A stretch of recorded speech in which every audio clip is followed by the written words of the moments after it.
यार अब जितने भी गवर्नमेंट जॉब है सभी में क्या होता है, करेंट अफेयर्स होंगे, इंग्लिश ग्रामर्स होते हैं, है ना, और जो जनरल रीजनिंग हो गए, जनरल एप्टीट्यूड हो गए, ये सारे क्वेश्चन तो होना ही है।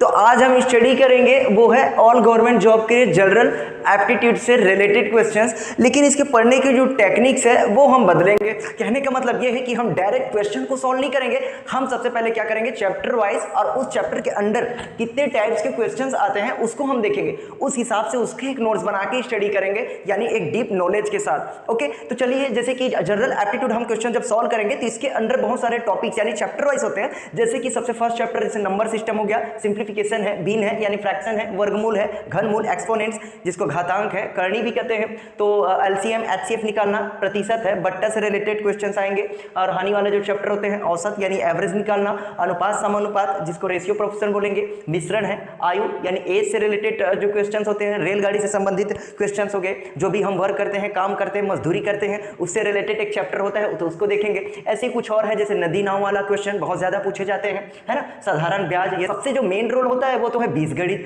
ट्रिग्नोमेट्री, राइट, एंड ऊंचाई दूरी ज्यामिति एंड सारणी ग्राफ से रिलेटेड, और भी उसमें कुछ कुछ होते हैं। तो ऐसे 20 से 21 चैप्टर है जिसको हम स्टडी करेंगे एकदम पॉइंट टू पॉइंट, और एक एक चैप्टर के अंदर और भी बहुत सारे क्वेश्चंस होते हैं, तो किस तरह से क्वेश्चन देते हैं, कब कब ये जो क्वेश्चंस पूछे गए हैं सबको हम डिटेल से स्टडी करते हैं। चलिए, अभी हम लोगों ने कुछ देर पहले जाना कि जो चैप्टर वाइज हम कैसे स्टडी करेंगे, जितने भी चैप्टर का नेम है वो हम जान गए। अब हम जानेंगे कि हमारा फर्स्ट चैप्टर है नंबर सिस्टम, संख्या पद्धति। इसके अंदर जो पूछे जाएंगे तो इस प्रकार के क्वेश्चन जो पूछे जाते हैं, जैसे फर्स्ट है संख्या के संक्रिया के आधार पर एलिमेंट्री ऑपरेशन लगा होता है किसी भी नंबर पे, उसको हम सॉल्व करेंगे। दूसरा आता है इकाई दहाई के अंक, ओके। थर्ड आता है एवरेज यानी औसत से रिलेटेड, एक योग आता है प्लस इंटू माइनस में रहेंगे तो बॉडमास मेथड से उसको सॉल्व करने वाले क्वेश्चंस। इसके बाद प्राकृतिक संख्या जो नेचुरल नंबर का स्क्वायर, उसके क्यूब का स्क्वायर करना, क्यूब करना और उसके बाद उसको सॉल्व करना। फिर डिवीजन से रिलेटेड यानी विभाज्य, शेषफल से रिलेटेड क्वेश्चन, बीजी अंक से, इकाई अंक से और शून्योत्तर की संख्या के आधार पर। तो इस तरह के क्वेश्चन पूछे जाते हैं। तो अभी हम डिस्कस करेंगे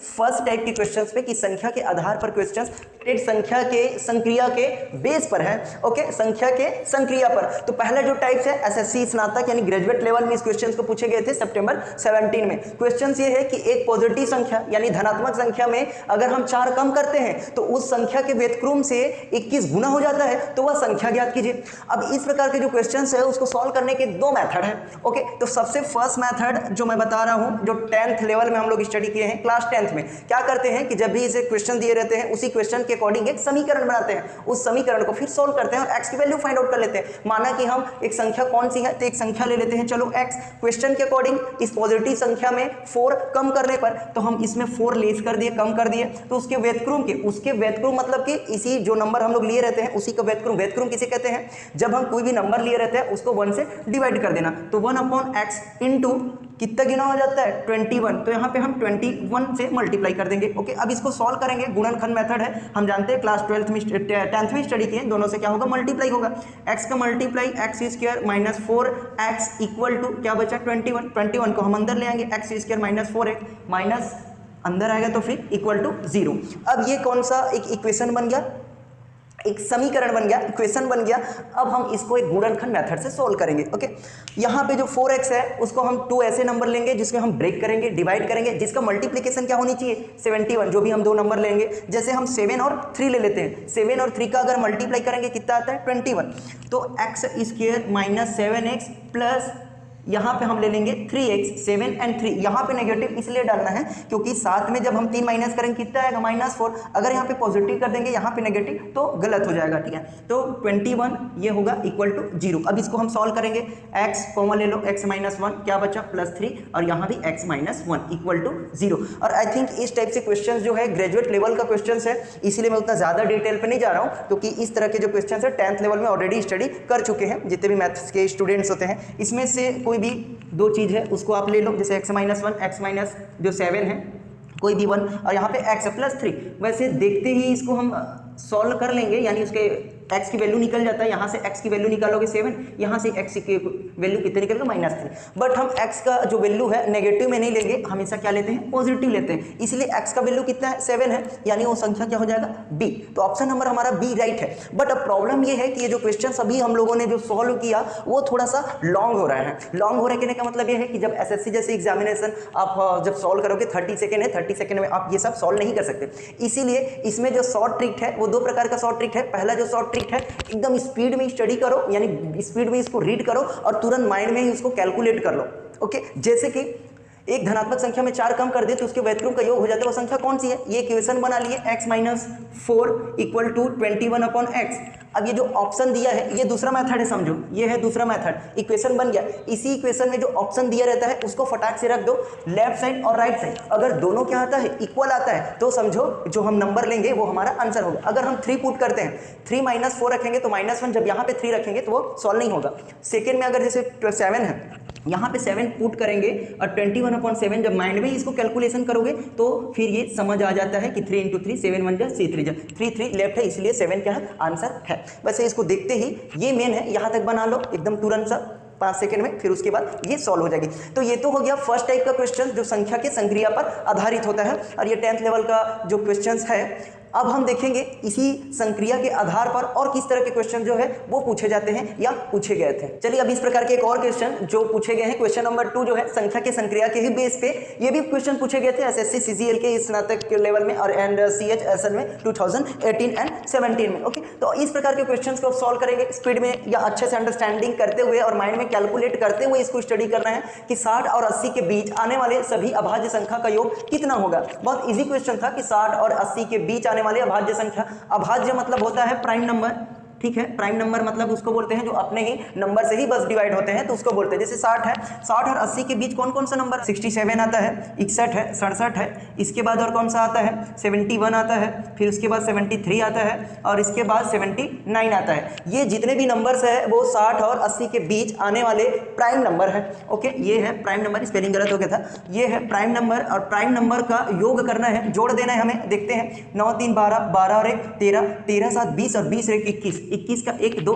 21 तो इसमें आ गया, बाकी किसी ऑप्शन में नहीं है, तो हम इसी को आंसर हम मान सकते हैं फटाक से, और बाकी उसको ऐड करने की जरूरत नहीं। और ऐड कर लेते हैं 7 7 14, 7 3 21 और 21 और ये 6 कितना होगा, तो 21 और 6 27 हो गया, और 27 6 33 और 33 में 2 इसका हासिल जो बचा हुआ था तो कितना हो जाएगा 35। तो ये ऑप्शन नंबर जो सी है वो राइट होगा। तो इस तरह के क्वेश्चन जो है वो पूछे जाते हैं कि कोई भी नंबर दिया रहेगा तो उसके बीच का प्राइम नंबर है, और भी बहुत सारे क्वेश्चन जो है पूछे गए थे या पूछे जाते हैं। ऐसे एक और टाइप्स के क्वेश्चन जो है और भी देख लेते हैं।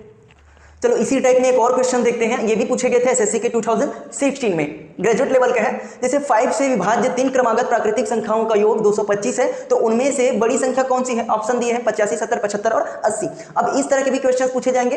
तो सबसे पहली बात तो ये है कि ये जो नंबर सिस्टम संख्या पद्धति है इसमें हमें हर एक चीज के बारे में पता होनी चाहिए कि ऑड नंबर क्या है, विषम नंबर क्या है, इवन नंबर क्या है, प्राइम नंबर क्या है, क्रमागत नंबर किसको बोलते हैं, ये प्राकृतिक संख्या किसको बोलते हैं। कि 3 क्रमागत प्राकृतिक संख्या, तो माना हम 3 क्रमागत प्राकृतिक संख्या क्या है, एक तो हो गया x, और जो 5 से विभाज्य होनी चाहिए तो x + 5 और x + 10।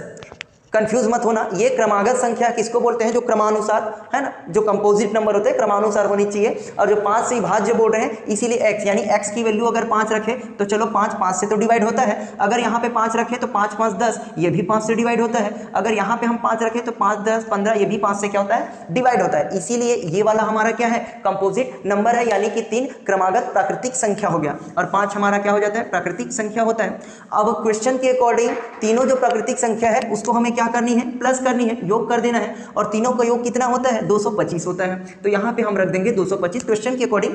अब इसको सॉल्व करेंगे, कितना x है, 1 2 3x, तो यहाँ पे 3x, फिर प्लस इसको जोड़ देंगे, कितना है 15 है, वहाँ पे कितना है 225 है, 3x है, 15 को उधर ट्रांसफर करेंगे 225 होगा, और माइनस क्या हो जाता है 15 होगा, 225 अब हम माइनस कर देंगे, उसमें कितना बचेगा 210 बच रहे हैं। x की वैल्यू निकालेंगे तो 210/3 हो जाएगा, अब इसको हम जब डिवाइड करेंगे 3 1 जा 3, 3 7 0 यानी 70, तो x की वैल्यू कितना आया 70। अब इसमें सबसे बड़ी संख्या कौन सा होगा, ये सबसे छोटी संख्या है, ये सेकेंड वाला है और ये थर्ड वाला यानी सबसे बड़ी संख्या ये है। x की वैल्यू 17 है, इसमें x में 10 जोड़ दोगे तो 70 + 10 = कितना हो जाएगा 80। तो सबसे बड़ी संख्या कौन सी होगी 80। तो ये ऑप्शन नंबर डी जो होगा हमारा सही होगा। एक और जो सिंपल जो ट्रिक है अगर मैं उसको बोलूँ तो ये है कि क्वेश्चन के अकॉर्डिंग ही हम क्या करेंगे, 225 में 3 क्रमागत प्राकृतिक संख्या है तो आप क्या करो 225 को 3 से डिवाइड कर दो। ठीक है, अगर हम इसको 3 से डिवाइड करते हैं 3 1 जा 3, 3 7 21 और 3 5 15 यानी 75 हो रहा है। अब इस 75 में इस 5 को जोड़ दो तो कितना हो जाएगा 80। तो ये हो जाएगा ट्रिक यानी शॉर्ट ट्रिक। ठीक है, तो इस ट्रिक के साथ अगर हम बनाएंगे तो फिर ये सब करने की जरूरत नहीं पड़ेगी। क्या करेंगे, डायरेक्ट 3 क्रमागत प्राकृतिक संख्या का योग बोल रहे हैं, मतलब ये 3 से उसके योग को पूरा डिवाइड कर दो, जो भी आंसर आएंगे उसको 5 से क्या करना है प्लस कर देंगे तो ये आंसर आ जाएगा। चलिए एक और क्वेश्चन देखते हैं, ये भी एसएससी सीजीएल में पूछे गए थे, स्नातक लेवल में, ग्रेजुएट लेवल में पूछे गए थे 16 में। तो एक कक्षा में छात्रों की संख्या 20% से बढ़कर 66 हो जाती है, तो प्रारंभिक संख्या कितनी थी ये निकालना है। इजी क्वेश्चन है हालांकि, बट इसको सॉल्व करेंगे है ना। तो एक कक्षा में संख्या जो है छात्रों की 20% है, तो हम ये मान लेते हैं कि माना कि जो संख्या है टोटल संख्या किसी भी स्टूडेंट या किसी भी क्लासरूम में हम 100 ले लेते हैं। अब 100 में 20% बढ़ रहा है, इसका मतलब हम कितना बोलेंगे 120 बोलेंगे, जाहिर सी बात है ना, 120% हो जाएगा। अब 120% हो रहा है तब उसकी संख्या कितनी हो जाती है 66, बढ़कर कितनी हो जाती है 66। अब हम यहाँ पे 100% का निकालेंगे है ना, 120% है। अब 100% का 100% में 66/120 और टोटल संख्या कितना है माने हम 100 किसका छात्रों का। तो हम अब इसको सॉल्व करेंगे तो कितना निकलेगा 0 0 अगर हम कट कर दिए और इसको सॉल्व कर देते हैं 2 6 12 2 5 10 हो गया, 6 कम 6 11 11 गुणा 5 करोगे तो फिर कितना निकलेगा 55। तो ये सिंपल है 55 मतलब ऑप्शन नंबर सिस्टम में। अब सेकंड टाइप के जो क्वेश्चंस जो आते हैं उसको देखते हैं। पहले देख लिए इकाई दहाई के अंक के आधार पे क्वेश्चंस पूछे जाते हैं। कुछ एक क्वेश्चंस जो पूछे थे एसएससी सीजीएल स्नातक में 13 में है ना, कि दो संख्या है कि 2 अंकों की संख्या और उनके अंकों को आपस में अगर बदलकर बनाई गई संख्या के बीच का अंतर सदैव विभाज्य होता है। किससे विभाज्य होता है, विभा मतलब डिवाइड होना, कि 2 अंक ले लेंगे और दोनों अंकों की संख्या को अगर हम आपस में बदल देते हैं, यानी उसकी इकाई अंक को दहाई में और दहाई को इकाई में बदल देते हैं और दोनों का हम क्या कर देते हैं अंतर कर देते हैं। अंतर करना मतलब उसको माइनस करना, तो वो किससे विभाज्य होता है उसको बताना है। 10 से होता है, 9 से होता है, 11 से होता है या 6 से होता है। अब इसमें आप किसी भी नंबर को ले सकते हैं है ना, कोई भी नंबर ले सकते हैं। चलो हम एक 15 ले लिए, एक 15 ले लिए। अब हम देखेंगे कि 15 को अगर हम चेंज कर दे 2 अंकों की संख्या, माना 2 अंकों की संख्या, चलो 15 ले लिए और उन अंकों को आपस में हम क्या कर देते हैं बदल देते हैं।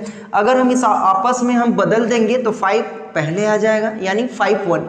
अब दी गई बीच का अंतर मतलब कि दोनों के बीच कितना डिफरेंस है यानी माइनस करना है। तो 51 - 15, दोनों को अगर हम माइनस करेंगे 11 में अगर हम 5 माइनस करते हैं तो 6, 5 में 2 गया तो 36। ठीक है, अब इस 36 किससे डिवाइड होता है 9 से। 36 जो होता है किससे डिवाइड करते हैं 9 से, 9 4 यानी कुल मिलाकर हमें 2 अंकों की संख्या और उन अंकों को आपस में बदलने पे जो विभाज्य होता है वो हमेशा 9 से होता है। हमेशा ये क्या आता है हमेशा, अगर वो अंतर होगा तब। ये मत देखना भाई कि ये 4 से भी डिवाइड होता है, यहाँ पे 9 से डिवाइड होता है और ये हमेशा डिवाइड होता है। तो ये समझो एक तरह का एक फॉर्मूला है कि कोई भी नंबर रहेंगे उस नंबर के डिजिट को अगर हम चेंज कर देते हैं, चेंज करने के बाद दोनों को अगर हम डिफरेंस करेंगे तो हमेशा वो किससे डिवाइड होगा 9 से ही वो विभाज्य होगा यानी डिवाइड होगा। और अगर हम इसको योग कर दें और अगर हम इसको क्या करते हैं योग, इसमें तो हम डिफरेंस की, अगर हम इसको जोड़ देते हैं, जोड़ने पे 51 + 15 को अगर हम जोड़ देंगे 5 + 1 6 और 5 + 1 कितना होता है 6। अब ये किससे डिवाइड होता है तो ये हमेशा 11 से डिवाइड होता है। तो ये हमेशा 11 से क्या होता है डिवाइड होता है। ओके, अगर इस क्वेश्चंस ये पूछे जाते कि इस दोनों के बीच का योग क्या होता है तो योग में हमेशा क्या आ जाता ये 11। तो इस तरह का एक फॉर्मूला है, समझिए, उसको याद भी रखना है कि 2 भी अंक है 2 अंकों की। ओके, 2 अंक रखना है। तो इस तरह का ये सेकंड टाइप क्वेश्चंस हो गए और भी बहुत सारे इसके अंडर और भी आते हैं। और अब हम देखेंगे थर्ड टाइप के क्वेश्चन जो है वो किस तरह से आते हैं और प्रैक्टिस करते जाएंगे।